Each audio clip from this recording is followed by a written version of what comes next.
मैं भुवनेश कुमार सेंगर, आपका physics educator. हमने पिछले लेक्चरों में अपने फर्स्ट चैप्टर को कंप्लीट किया है, जिसकी डेरिवेशन व डेफिनेशन दोनों आपको प्रोवाइड करा दी गई हैं। बचे न्यूमेरिकल हम सोच रहे हैं कि कुछ आपके न्यूमेरिकल अन्य किताबों में से एनसीईआरटी प्लस अन्य प्राइवेट्स बुक लेकर उनमें से न्यूमेरिकल कराए जाएं, जैसे कुमार मित्तल है और तुम्हारी एक्टिव है और चित्र प्रकाशन वाली एक्टिव है, एनसीईआरटी है और कुमार मित्तल है। इन सभी में से न्यूमेरिकल हर चैप्टर के कराए जाएं। तो हमारे चैनल पर जो न्यूमेरिकल्स हैं उनकी आपको प्लेलिस्ट अलग से दी जाएगी। ठीक, अब जब तक के लिए आप हमारे साथ बने रहिए। और हमारा अगला चैप्टर है, देखो यूनिट तो स्थिर वैद्युत की ही है, इलेक्ट्रोस्टैट की है, पर एनसीईआरटी के अनुसार अगला चैप्टर है हमारा वैद्युत विभव। ठीक है, वैद्युत विभव। तो देखो विभव क्या है, पहले तो बात यही कह लें कि विभव क्या है। तो देखो विभव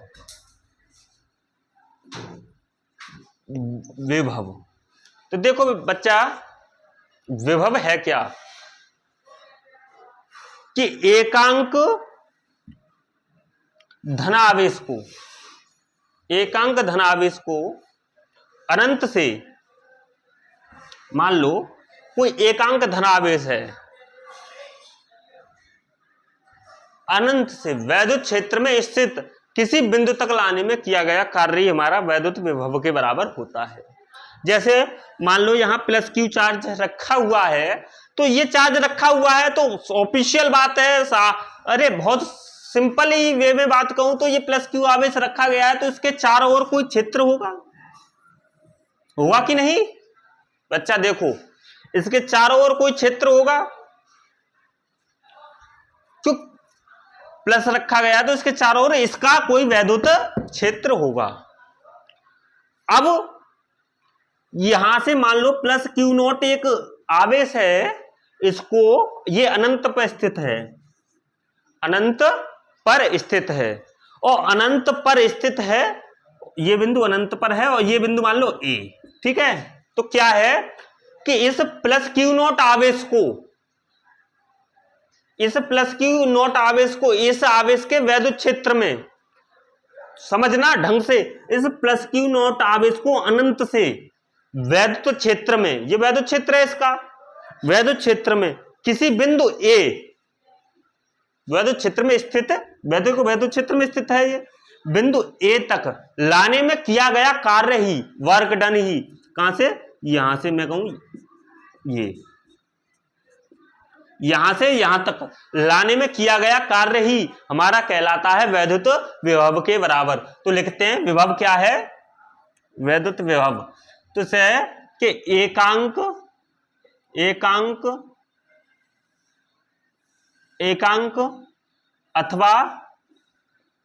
अथवा परीक्षण आवेश को अनंत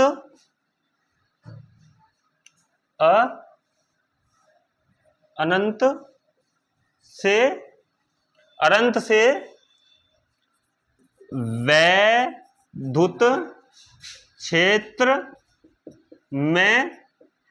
क्षेत्र में स्थित किसी बिंदु तक लाने में किया गया कार्य। मेरी बात ध्यान से सुनो बेटा, कि अनंत से वैद्युत क्षेत्र में स्थित किसी बिंदु तक लाने में किया गया कार्य, ठीक है, कार्य ही वैद्युत विभव कहलाता है, ही वैद्युत विभव कहलाता है। ठीक है, एक बार डेफिनेशन सुन लो। एकांक अथवा परीक्षण आवेश को अनंत से वैद्युत क्षेत्र में स्थित किसी बिंदु तक लाने में किया गया कार्य ही वैद्युत विभव कहलाता है, अर्थात यहां से यहां तक किया गया कार्य। ठीक है, इसे V से प्रदर्शित करते हैं, किसे, इसे विभव को, इसे V से प्रदर्शित करते हैं। ठीक है, जिसका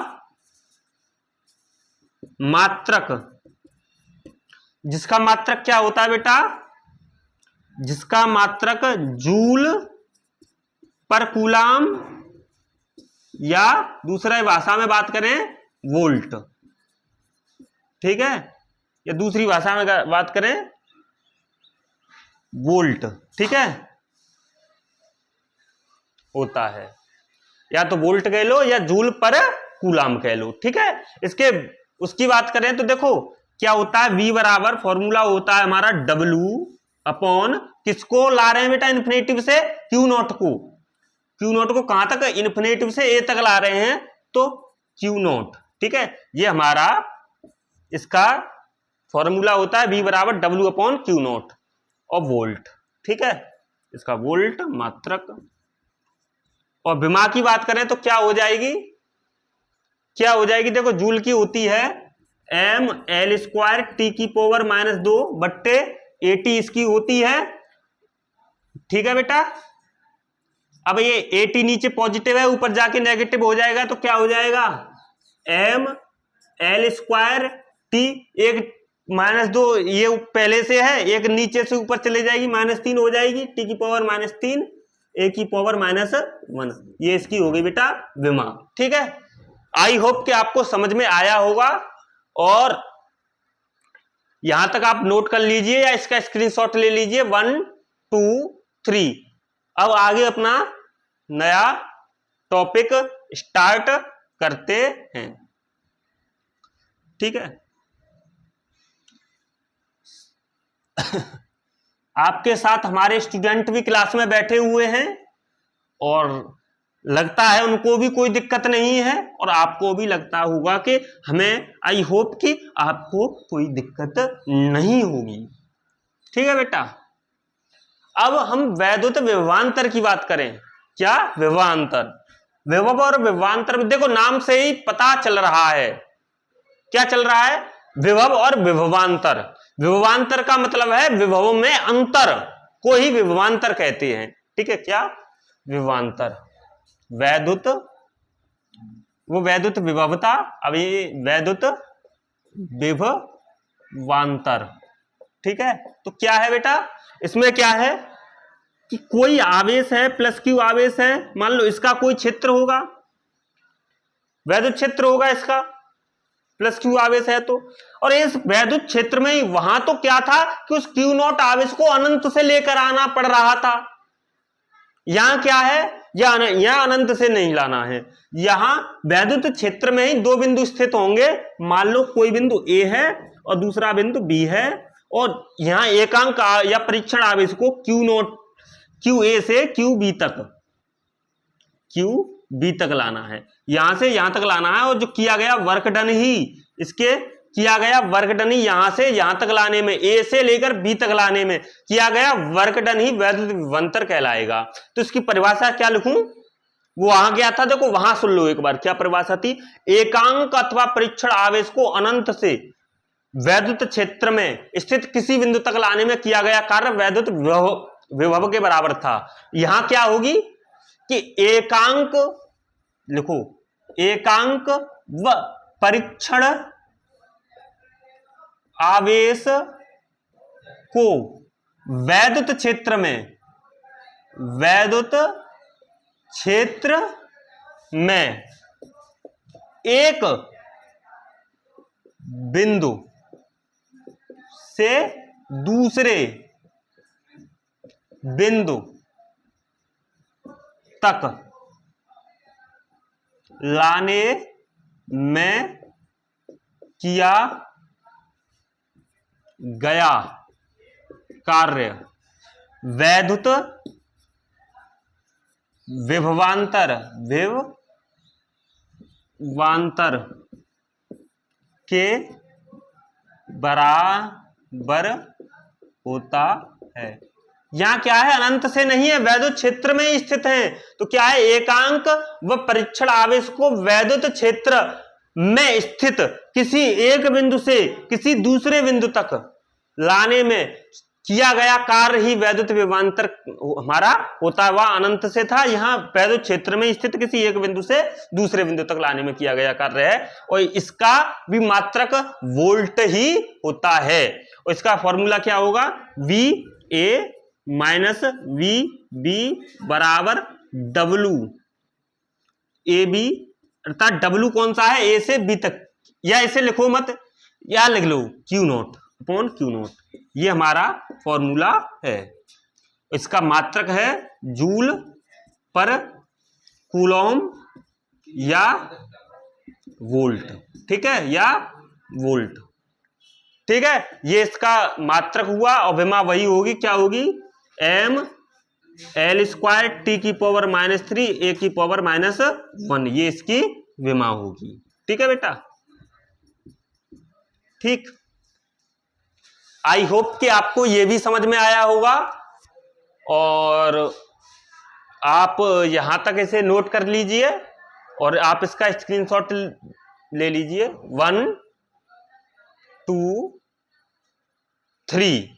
आई होप कि आपको समझ में। अब मैं इसे इरेज कर देता हूं, तब तक बेटा अगला टॉपिक बताना बेटा क्या है बुक में, अगला टॉपिक बताओ, विभवांतर के बाद क्या है।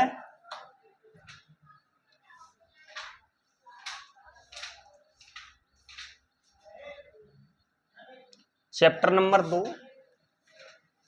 वैद्युत विभव वाला चैप्टर है, यही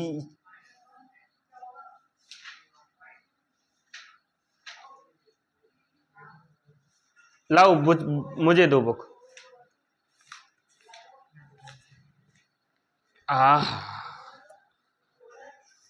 ये वैद्युत विभव हो गया, और हमारा क्या हो गया, विभवांतर भी हो गया। अब दो क्षेत्रों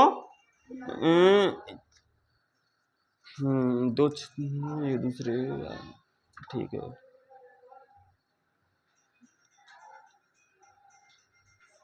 अब हमारा अगला टॉपिक है बेटा वैद्युत क्षेत्र की रेखीय समाकलन।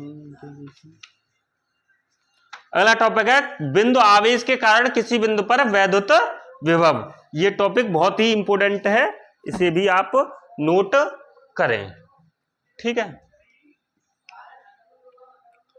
तो क्या है हमारा टॉपिक कि किसी बिंदु आवेश के कारण, किसी बिंदु आवेश के कारण किसी बिंदु पर वैद्युत विभव, वैद्युत विभव, ठीक है बेटा।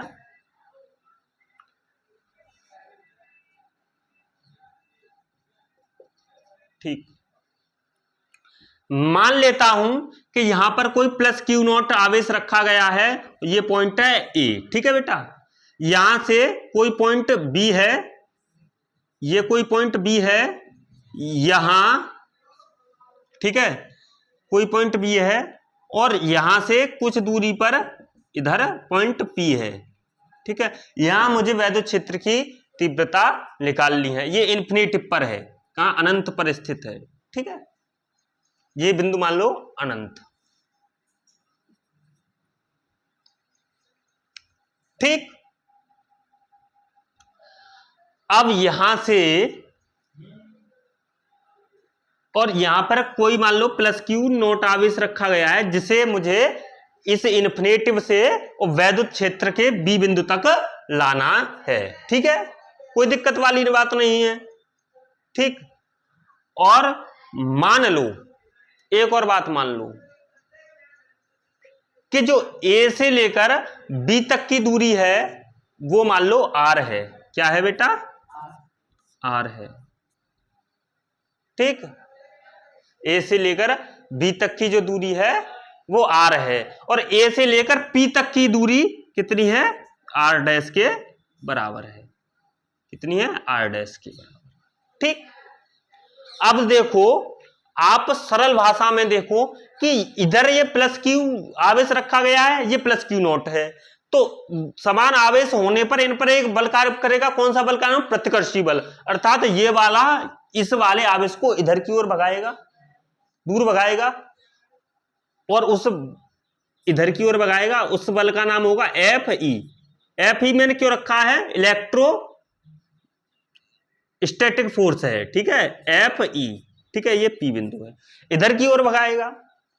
अब मुझे क्या करना है बच्चा कि ये तो देखो ये प्लस क्यू आवेश इस प्लस क्यू नॉट आवेश को इधर की ओर भगा रहा है।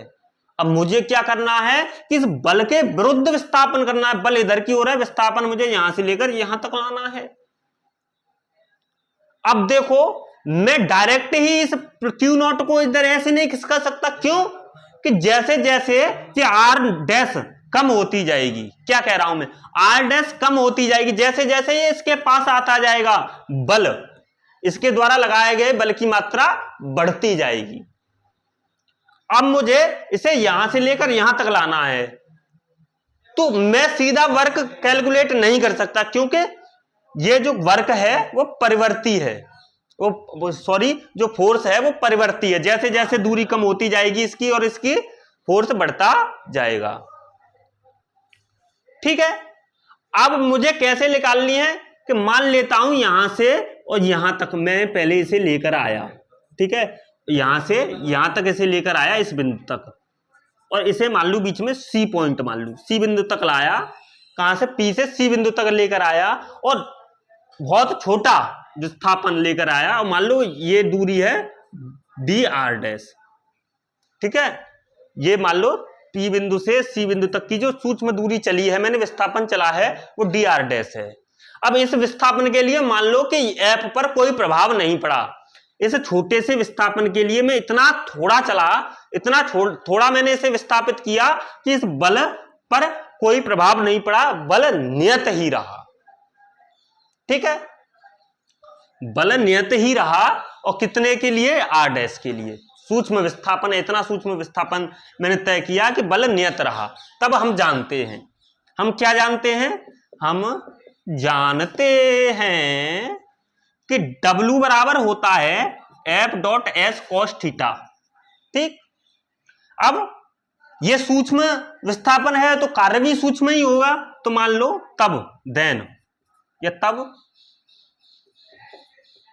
डी डब्ल्यू बराबर हो जाएगा एफ इंटू एस, क्या है, विस्थापन है, किसके बराबर है, डी आर डैश, और कॉस थीटा कितना है बेटा, थीटा कितना है, या एफ इधर की ओर है और विस्थापन इधर की ओर है। देखो बीच में 180 डिग्री का कोण नहीं बन रहा है, तो कॉस 180 हो गया, कॉस 180, और कॉस 180 की वैल्यू कितनी होगी, डी डब्ल्यू बराबर माइनस हो जाएगा एफ, -1 होती है ना इसकी, तो -1 का इसमें मल्टीप्लाई होगा तो हो जाएगा minus F D R dash.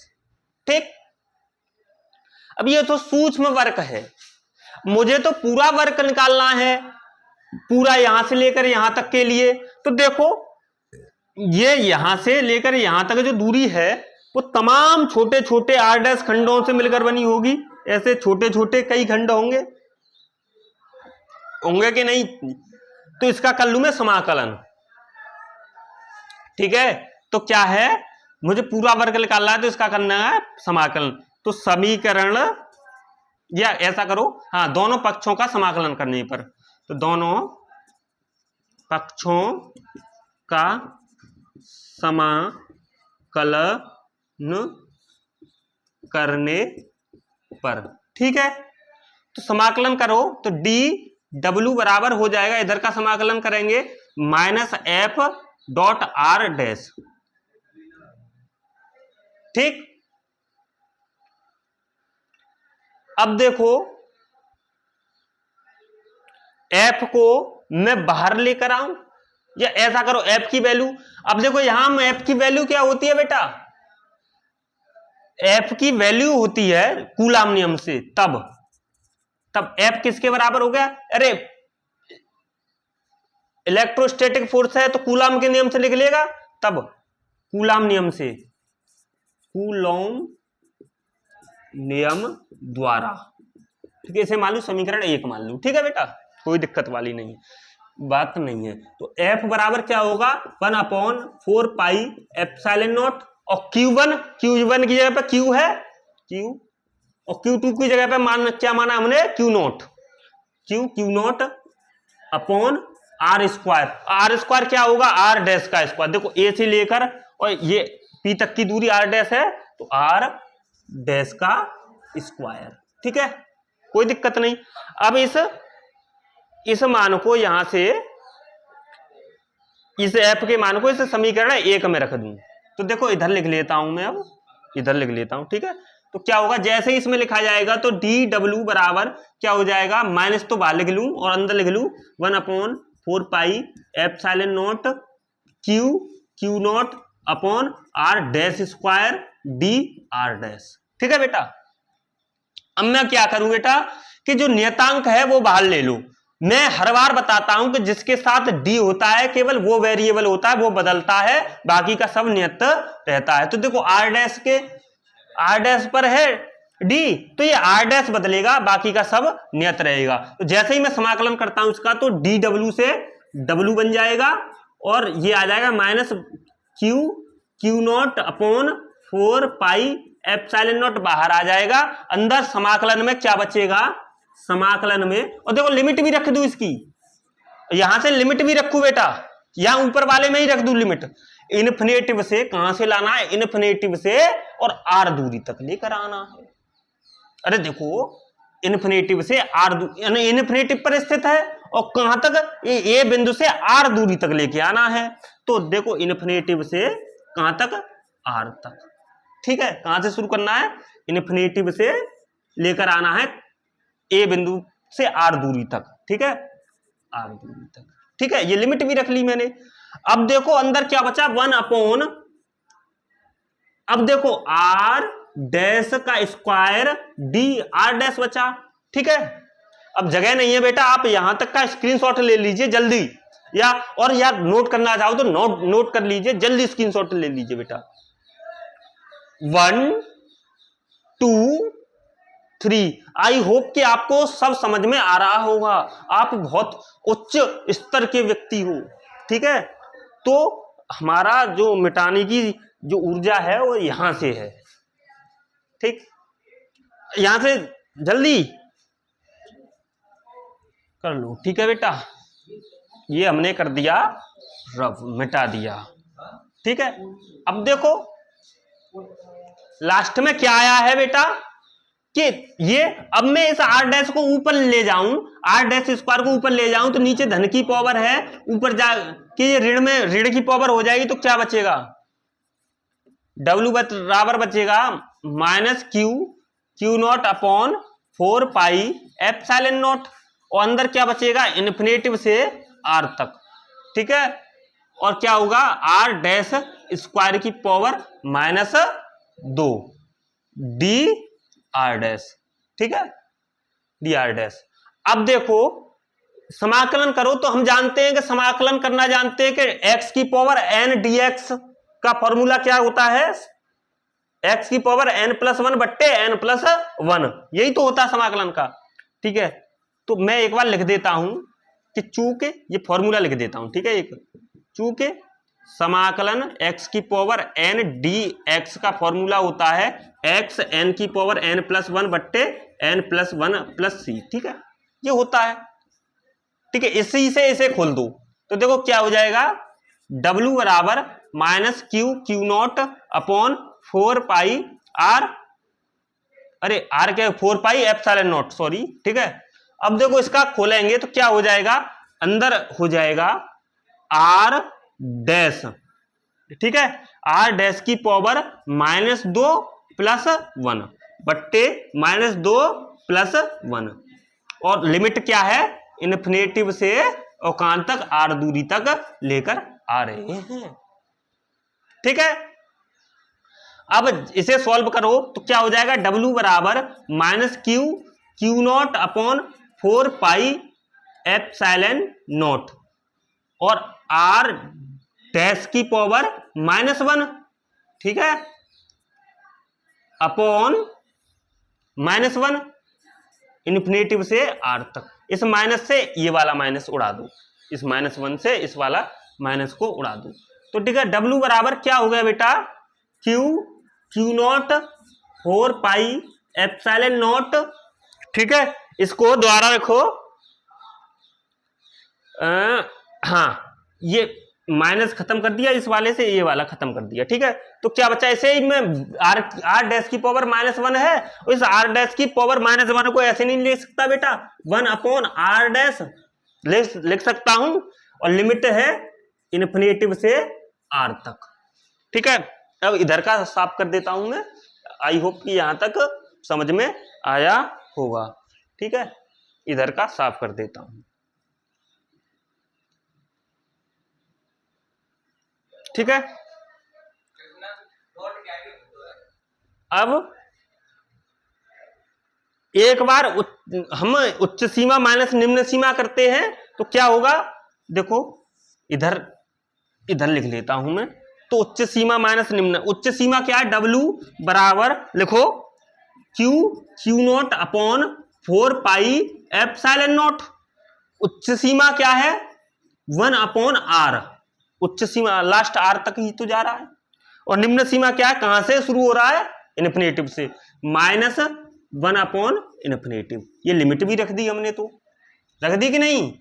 अब देखो 1 अपॉन इन्फिनेटिव किसके बराबर हो गई, 0 के, ठीक है। तो W बराबर क्या हो गया, Q0 upon 4 pi epsilon not. तो क्या बचा, केवल 1 अपॉन आर बचा, -0 हो गया ये, ठीक है। तो अब मैं क्या लिख सकता हूं इसी को, W बराबर Q और Q0 को इधर ले जाऊं तो क्या हो गया, 1 upon 4 pi epsilon naught Q0 upon R. ये वर्क डन का फॉर्मूला मैंने निकाल लिया, यहां से लेकर यहां तक कार्य का मैंने फॉर्मूला निकाल लिया। आई होप कि आपको यहां तक समझ में आया होगा। आप इसका स्क्रीनशॉट ले लीजिए और फिर आगे शुरू करते हैं। तो 1 2 3 जल्दी लीजिए, ठीक है, मैं मिटाता हूं।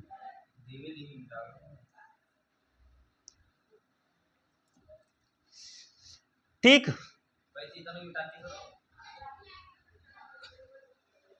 तब मैंने क्या लिखाया बेटा, जो W बराबर था, W बराबर क्या निकल के आ गया, 1 अपॉन 4 पाई एप्सिलॉन नॉट, यही तो निकल के आ गया, Q0 अपॉन आर। ये तो W बराबर निकल के आ गया, ठीक है। अब हम जानते हैं, क्या जानते हैं, कि चूंकि V बराबर क्या होता है, अरे विभव ही तो निकालना है, तो Q अपॉन ना W अपॉन Q0 होता है। अब देखो इस W के मान को यहां से रख दो, तो V बराबर क्या हो जाएगा, W का मान रखो 1 upon 4 pi epsilon naught Q0 upon R बट्टे, ठीक है। मार्कर दूसरा ले ले बेटा, चल नहीं रहा है मार्कर।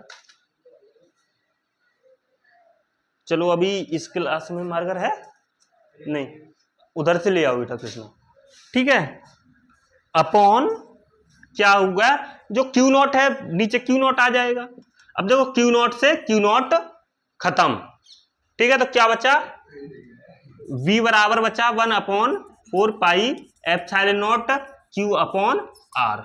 यही आया, हमें व्यंजक निकल गया, किसी बिंदु आवेश के कारण किसी बिंदु पर वैद्युत विभव निकल गया, कितना, V बराबर 1 upon 4 pi epsilon naught Q upon R, और इसका मात्रक होता है बेटा वोल्ट, ठीक है। और आज के लिए इतना ही।